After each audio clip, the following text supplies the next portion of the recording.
ఈ పనులకి మాకు పర్మిషన్ ఇవ్వండి అన్నప్పుడు హైకోర్టు మాకు ప్రీ మాన్సూన్ ఫ్లడ్స్ని నివారించేదానికి మాకు వర్క్ చేయడానికి హైకోర్టు పర్మిషన్ ఇస్తూ పిటిషనర్ అంటే ఎడ్ల సుధాకర్ రెడ్డి యొక్క రైట్స్ని ఎంక్రోచ్ చేయకూడదు అనేటటువంటిది కూడా ఇచ్చినారనమాట. అది చేస్తూ, ఎందుకంటే ఇది హైకోర్టు పరిధిలో ఉన్నట్టు అంశం మేము తేల్చాల్సిందిగా ఉంది కాబట్టి మీరు చేయకుండా మీరు పనులు చేయొచ్చు అని అన్నారు.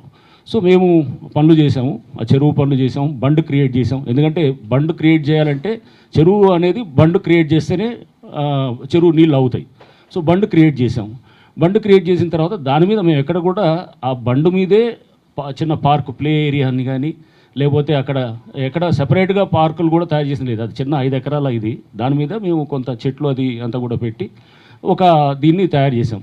సో చేసిన తర్వాత అతను ఎడ్ల సుధాకర్ రెడ్డి కంటెంప్ట్కి వేశారనమాట. వేసి ఇది ఇక్కడ మీరు ఓన్లీ ప్రీ మాన్సూన్ దీనికోసం వేస్తే, అంటే ఫ్లడ్ దీనికోసం వేసిన దాన్ని వీళ్ళంతా కూడా అక్కడ బతుకమ్మ ఉత్సవాలు కూడా చేశారు, మొత్తం సెలబ్రేషన్స్ చేశారు, పిల్లలు ఆడుకోవడానికి ఆ ప్లే ఏరియా ఇచ్చారు, ఓపెన్ జిమ్ తయారు చేశారు, మొత్తం కోర్టు ఆర్డర్స్ని ఉల్లంఘిస్తూ చేశారని చెప్పేసి ఎడ్ల సుధాకర్ రెడ్డి కోర్టుకు వెళ్ళినప్పుడు డివిజన్ బెంచ్ ఇదంతా చూసిన తర్వాత అండ్ కంటెంప్ట్ హైడ్రా ఇది గిల్టీగా అని చెప్తూ కూడా ఇచ్చారనేది మీ అందరికీ తెలిసిన విషయం అనమాట. సో దాని మీద మాకు ఇచ్చినటువంటి హైడ్రా అంటే ఇది కంటెంప్ట్లో గిల్టీ అనేది అంటే ఇది ఇది కంటెంప్ట్ ప్రూవ్ అనే దాని మీద ఏదైతే కనుక మాకు పారా 670 ఆర్డర్ ఉంది కంటెంప్ట్ ఆర్డర్లో, దాంట్లో క్లియర్గా అది ఏదైతే కనుక హైడ్రా స్వాధీనంలో ఉన్నటువంటి సైనేజెస్ కానీ అంటే ఆ బోర్డ్స్ కానీ లేకపోతే ఏమన్నా ఇది ఆ టైమింగ్స్ ఇండికేట్ చేసినటువంటి వాటిని కానీ లేదా డైరెక్షన్స్ ఇండికేట్ చేసేది కానీ ఇట్లాంటి అన్నీ కూడా అంటే హైడ్రా ఓనర్షిప్ అనేది కానీ లేకపోతే పొజిషన్లో ఉన్నట్టు కానీ ఉండేటటువంటి వాటిని తీయాలని చెప్పేసి వారు డివిజన్ బెంచ్ డైరెక్షన్ ఇవ్వడం జరిగింది. సో దాని మీద మేము తర్వాత, ఎందుకంటే ఇదంతా ఏంటంటే సీఎంఏ పెండింగ్ ఉంది, అంటే అపీల్ ఇంకా డిస్పోజ్ కాలేదు. ఏది చెరువా అతను పొజిషన్లో ఉందా కాదా అది చెప్పాడు, ఇంజక్షన్కి వెళ్ళాడు కదా అతను, ఇది సిటీ సివిల్ కోర్టు దాని మీద వెళ్ళిందని అది ఇంకా పెండింగ్ ఉంది, అది ఇంకా డిస్పోజ్ కాలేదు. సో ఇది కంటెంప్ట్ కోర్టు మమ్మల్ని తప్పడుతూ చేస్తే దాని మీద మేము సుప్రీంకోర్టు కూడా వెళ్ళటం జరిగింది. సుప్రీంకోర్టులో కూడా అది వాళ్ళు పారా 6970లో ఉన్నటువంటి అంశాలని మీరు ఫాలో అవ్వండి అని చెప్తే మేము అన్నాం ఈ ఫెన్సింగు గోడ ఇవన్నీ ఉంటే తీస్తే కనుక ఆ చుట్టుపక్కల ఉండేటటువంటి పబ్లిక్కి డేంజరస్ అవుతుంది. ఎందుకంటే అది తీసేస్తే కనుక ముందు ఆ బండే కొలాప్స్ అవుతుంది, అది రిటెన్షన్ వాల్ ఉంది, ఆ ఫెన్సింగ్ తీసేయడం వల్ల పక్కన ఉన్నటువంటి క్యాటిల్ కంటే దాన్ని మీరు ఒక అఫిడవిట్ ద్వారా మాకు ప్రజెంట్ చేయండి, మేము తప్పకుండా పరిశీలిస్తామని చెప్పి కూడా సుప్రీంకోర్టు ఆర్డర్స్లో కూడా అది ఇచ్చినారన్నమాట. సో ఇది బ్యాక్గ్రౌండ్.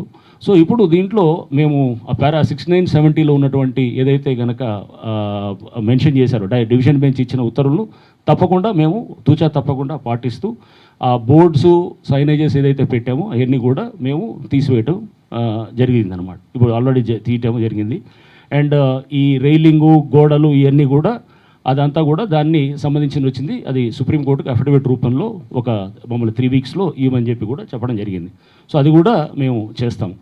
అండ్ ఈ ఇతర ఎక్విప్మెంటు ఇది అంతా కూడా కోర్టు డైరెక్షన్స్ పారా 6970 ఏది ఉందో తప్పకుండా అదంతా కూడా మేము అమలు చేయడానికి సుప్రీంకోర్టు డైరెక్షన్స్ హైకోర్టు డైరెక్షన్స్ని ఫాలో అవుతూ మేము అన్నీ కూడా మొదలెట్టాము ఆల్రెడీ ఆ ప్రాసెస్ని కూడా.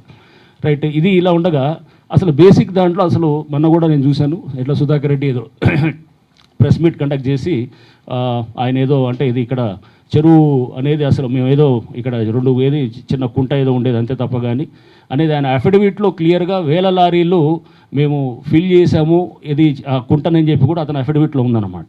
ఇది అతను సిటీ సివిల్ కోర్టుకి ఇచ్చినటువంటి అఫిడవిట్లో అతనే స్పష్టంగా 1000 లారీలతో చేసి 30 లక్షలు ఖర్చు పెట్టాను 2003లో అని చెప్పి కూడా అతను చెప్తాడనమాట.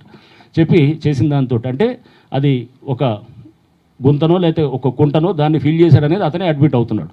ఇప్పుడు మీకు జస్ట్ అసలు సింపుల్గా అంటే సింపుల్ టెస్ట్ అనమాట. మామూలుగా మనము గూగుల్ ఎర్త్ మీద మేము సర్వే ఆఫ్ ఇండియా మ్యాప్ని సూపర్ ఇంపోజ్ చేసామన్నమాట. అది మీకు చూపిస్తాం ఒకసారి. అంటే ఆ ప్రాంతంలో చెరువు ఉందా లేదా అనేది సర్వే ఆఫ్ ఇండియా 1970లో కేంద్ర ప్రభుత్వ సంస్థ అయినటువంటి సర్వే ఆఫ్ ఇండియా సర్వే చేసి